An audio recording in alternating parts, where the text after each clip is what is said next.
Jangan lupa subscribe di YouTube channel Metro TV News dan juga nyalakan notifikasinya. Pemirsa, vaksinasi COVID-19 penguat atau booster sudah dimulai. Lalu seberapa pentingkah dan siapkah Anda pemirsa untuk menerima vaksinasi booster? Jika masih timbul keraguan dan pertanyaan mengenai vaksinasi booster, kami juga memberikan Anda kesempatan nantinya untuk bisa bertanya bersama dengan pakar imunisasi Dr. Elizabeth Jane Supardi di line interaktif di 021 583 99100. Kita langsung sapa. Selamat pagi Dr. Jane. Selamat pagi Mas Jason. Terima kasih Dr. Jane telah bergabung bersama kami. Hari ini sudah dimulai terkait dengan pelaksanaan vaksinasi booster. Tapi kalau ditanya kita sebagai masyarakat yang nantinya akan menerima vaksinasi booster, seberapa penting sih Dr. Jane? Baik, jadi kita semua harus paham bahwa bila kita sudah mendapat imunisasi primer lengkap 2 dosis, nah itu punya jangka waktu. Setelah 6 bulan, antibodinya itu turun. Apabila di luar sana sudah tidak ada virus, tidak perlu di booster. Masalahnya sekarang virus sedang mulai naik ini sekarang, Omikron. Nah, jadi supaya daya tahan tubuh kita, antibodi kita naik lagi, itu perlu dipacu dengan imunisasi booster. Demikian. Baik, kalau misalnya hanya mengandalkan vaksinasi dosis 1 dan kedua, kemudian kayaknya ada yang berpikir, oh kayaknya saya nggak butuh booster nih, apa dampak yang kemudian akan ditimbulkan, Dr. Jane? Ya, bahayanya adalah apabila kita tidak pakai masker, ya, kemudian berkerumun, ya, virus yang masuk pasti lebih banyak daripada kalau kita pakai masker dan kita jaga jarak. Begitu virus itu masuk banyak, di dalam badan ini antibodinya sangat rendah, ya, maka untuk membentuk antibodi itu butuh waktu. Bisa terlambat kita, sakit kita, organ-organ kita keburu rusak, sampai datang pengobatan maupun antibodi terbentuk. Itu ruginya. Akhirnya lebih beresiko begitu ya Dr. Jane, karena virusnya bisa masuk lebih banyak dan kemudian bisa mengakibatkan kondisi kesehatan yang lebih fatal. Nah Dr. Jane, kalau kita melihat juga kan virus COVID-19 ini bermutasi. Yang paling terbaru ini adalah Omikron. Dengan adanya vaksinasi booster ini apakah juga cukup ampuh untuk melindungi kita, tubuh kita ini dari varian Omikron, Dr. Jane? Ya, sudah ada bukti ya bahwa memang Omikron ini dia bisa menghindar dari antibodi, sehingga dia tetap bisa masuk, gitu. Tetapi bedanya antara mereka yang tidak divaksin maupun sudah divaksin, bedanya adalah keparahannya nanti. Dia menjadi parah, ataupun bisa harus masuk rumah sakit, ataupun meninggal. Itu bedanya antara yang divaksin dengan tidak divaksin. Jadi lebih baik divaksin supaya tidak parah. Termasuk booster ini ya, supaya imun tubuhnya kemudian lebih mendapatkan perlindungan yang lebih maksimal begitu dokter. Tapi kalau kita melihat rekomendasi yang disarankan atau dianjurkan oleh pemerintah untuk mendapatkan vaksinasi booster ini adalah mereka yang sudah mendapatkan vaksinasi dosis pertama dan kedua, jedanya itu adalah 6 bulan untuk bisa mendapatkan vaksinasi dosis ketiga. Kalau misalnya kurang atau lebih, apakah ada dampak-dampak khususnya dokter? Begini. Kalau lebih dari 6 bulan, untuk pembentukan antibodinya malah lebih bagus. Makin sedikit antibodinya, kalau kita semakin lama, lebih dari 6 bulan, antibodinya semakin hilang. Nah, itu vaksinnya akan semakin efektif membentuk antibodi. Ya. Tapi kalau kita kecepatan, artinya kalau kecepatan, antibodinya masih banyak di darah. Itu nanti vaksin masuk dilawan oleh antibodi yang banyak tadi. Sehingga vaksinnya ini jadi berkurang. Kemampuan vaksin membentuk antibodi menjadi lebih rendah. Bahayanya tidak ada. Yang ada cuma kerugian. Demikian. Artinya direkomendasikan kalau bisa lebih bagus kalau misalnya lebih dari 6 bulan, tapi kalau kurang ini justru kemudian antibodinya yang diharapkan malah tidak muncul atau tidak menjadi maksimal begitu Dr. Jane. Tapi saya mau bertanya Betul. lagi, Tapi Dokter kita Jen harus ada. hati-hati. Mhm. Ya, Kita harus Dokter Jen. hati-hati. Lebih Dokter dari Jen. 6 bulan itu jangan kelamaan. Oke, oke. Kalau Jangan terlalu keduluan lama virus juga ya. masuk bahaya. Boleh, tapi jangan Betul. terlalu lama, dokter ya. Tapi begini, dokter, Betul. ada juga kemudian di vaksinasi booster ini ada dua skema yang kemudian diperkenalkan. Ada heterolog dan juga homolog. Artinya kalau homolog ini menggunakan jenis vaksin yang sama dari vaksinasi dosis pertama sampai dengan vaksinasi yang ketiga atau booster. Nah, ini apakah kemudian mempunyai dampak yang juga berbeda kalau seseorang disuntikan dengan skema yang heterolog? Nah, begini. Dari hasil penelitian menunjukkan bahwa kalau kita pakai heterolog, proteksinya lebih bagus daripada homolog. Ya. Sehingga dari Badan POM itu memberikan izin. Boleh homolog, boleh heterolog. Nah, itu izinnya. Yang menggunakan usernya dalam hari ini Kementerian Kesehatan memilih yang lebih baik. Baik. Walaupun diizinkan homolog, pemerintah memilih yang heterolog. Karena itu lebih baik. Baik. Ya, Demikian. artinya ya penelitiannya menunjukkan sampai sekarang heterolog lebih memberikan perlindungan yang maksimal begitu. Dokter, tapi mungkin banyak masyarakat yang juga bertanya, kenapa ketika vaksin booster ini diluncurkan hari ini, dilakukan hari ini, tapi dosisnya hanya setengah dosis saja dibandingkan dengan dosis yang pertama maupun kedua. Ini pertimbangannya apa, dokter? Baik, ini masyarakat Indonesia selama pandemi ini makin lama makin pintar. Ya, prinsip daripada imunisasi itu adalah dosis terkecil yang bisa memberikan kekebalan. Jadi pada vaksin itu dosis maksimal sebetulnya tidak ada. Nah, penelitian menunjukkan bahwa dengan setengah dosis itu manfaat yang didapat itu bedanya cuma sedikit lebih rendah daripada kalau satu dosis. Sangat tidak signifikan bedanya. Ditambah kalau kita full dose, ada beberapa vaksin itu efek simpangnya atau kipinya itu lumayan ya. Ada yang sampai mabuk 1 minggu ini. Dengan mengurangi dosisnya menjadi setengah, efek simpangnya itu menjadi berkurang. Baik. Jadi ada kelebihan keuntungan dari sisi medis, ya, dosis mengurangi efek simpang, dan juga dari sisi ekonomi. Ini hebatnya Indonesia. Penelitian dipakai untuk pelaksanaan. Penelitian di setengah dosis itu di negara lain duluan loh, di tempat lain duluan. Ini saya sedang cari negara mana yang ikut seperti Indonesia. Baik. Kebijakannya setengah dosis, saya belum ketemu. Baik. Ya.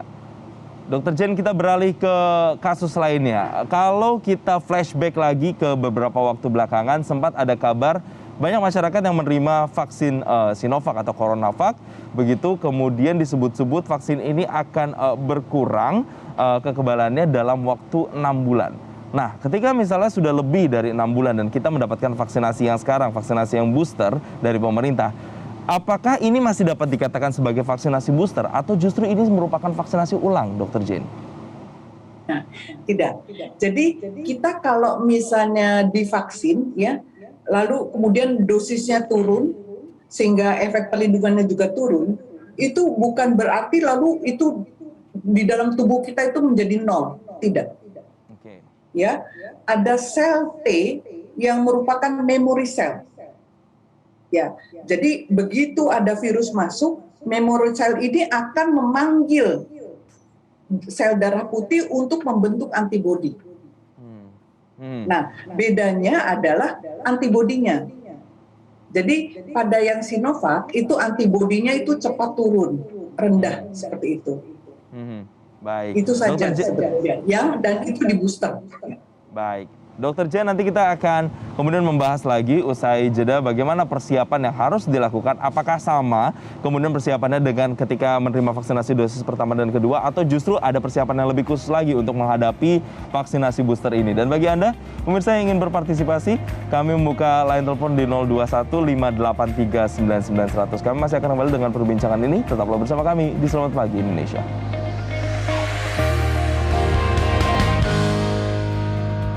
Anda kembali bersama kami dan kembali kita lanjutkan perbincangan terkait dengan pelaksanaan vaksinasi booster. Dan saat ini sudah terhubung bersama kami salah satu penelpon, ada Ibu Ami di Jakarta. Selamat pagi, Bu Ami. Halo, pagi. Iya, silakan pertanyaannya untuk Dokter Jen. Halo, pagi dengan Dokter Jen. Ya, begini dokter. Saya mau tanya, papa saya kan baru dioperasi katarak itu 1 minggu yang lalu. Apakah dia udah boleh divaksin booster? Itu pertanyaan pertama. Kemudian pertanyaan kedua, misalnya habis divaksin flu sekitar sebulan yang lalu, apakah boleh divaksin booster juga? Terima Itu saja sih. Untuk pertanyaannya Bu Ami. Ada 2 pertanyaan Dokter Jen. Pasca operasi katarak, apakah boleh langsung diberikan vaksin booster, Dokter Jen? Jadi ada baiknya kita kalau habis operasi, ya itu kita ada kasih jeda dulu ya. Sekarang bapaknya Bu Ami ini terakhir imunisasi keduanya itu apakah sudah lewat 6 bulan ya? Udah lewat dari 6 bulan dah. Sudah lewat ya. Nah, gini, kalau bisa ya kasih jeda waktu ya bangsa 1 bulan, karena kita kalau operasi itu kan kita macam-macam itu ya. Itu walaupun operasinya sepertinya di luar seperti itu ya, tapi tetap ya untuk pemulihan sebagainya itu ada baiknya kita kasihlah paling cepat misalnya 2 minggu begitu ya. Kemudian kalau untuk flu vaksin 1 bulan bisa. 1 bulan yang lalu disuntik flu, sekarang disuntik COVID bisa. Baik, artinya ada harus jeda mulai dari 2 minggu sampai 1 bulan untuk pasca operasinya, dan kemudian kalau dari untuk vaksin flu-nya ini bisa dijeda 1 bulan ya, Dokter Jen. Terima kasih Ya. Bu Ami atas pertanyaannya. Kita kembali lanjutkan perbincangan bersama dengan Dokter Jen. Dokter, mungkin banyak juga masyarakat yang bertanya-tanya, apa yang harus kemudian saya siapkan?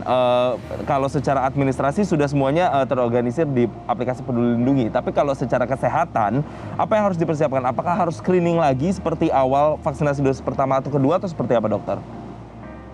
Ya, ini sama persis seperti imunisasi dosis pertama yang kedua, ya, di mana kita usahakan kita diimunisasi itu dalam kondisi yang sehat, karena kita tahu kalau kita sedang sakit, maka pembentukan antibodinya kita itu menjadi kurang bagus, ya.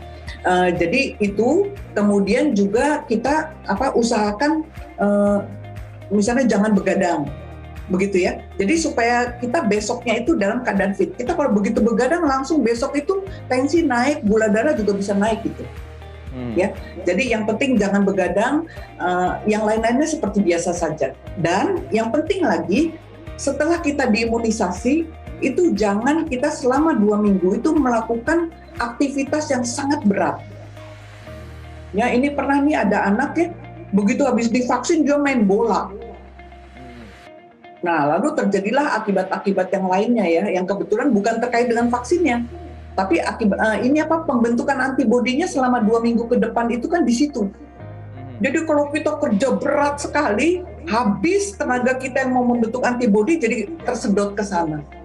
Oke, kurang lebih 2 minggu setelah vaksinasi, Ya. aktivitas-aktivitas yang tergolong berat, olahraga berat misalnya, atau pekerjaan yang kemudian menuntut fisik yang berlebih gitu, itu kemudian harus diantisipasi juga ya, Dokter Jen ya.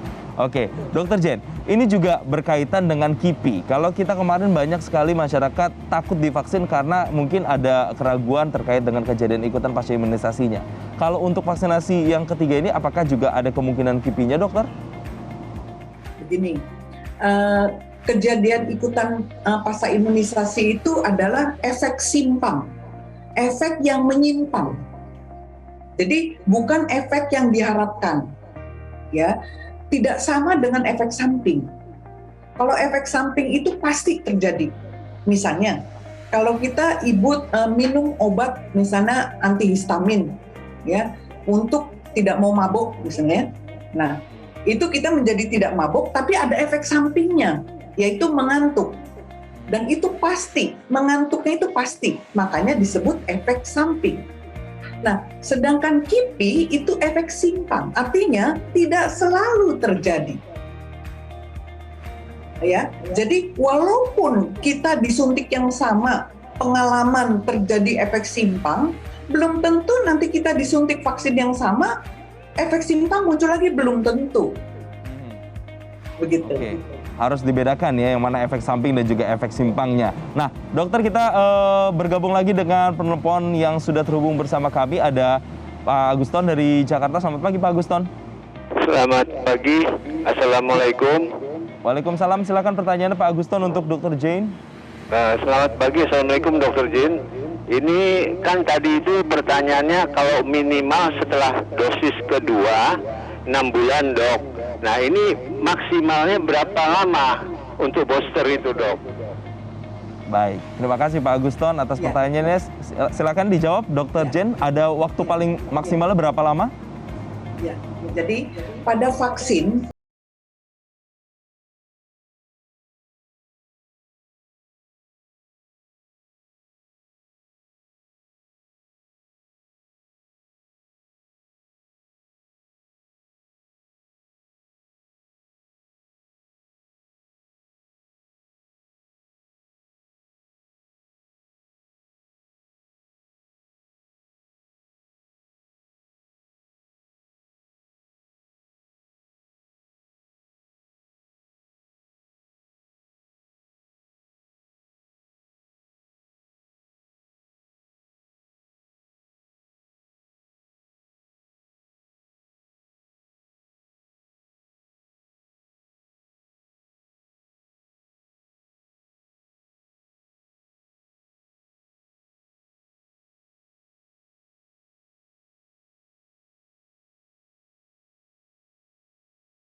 yang bisa mendapatkan booster lebih baik untuk mendapatkan boosternya.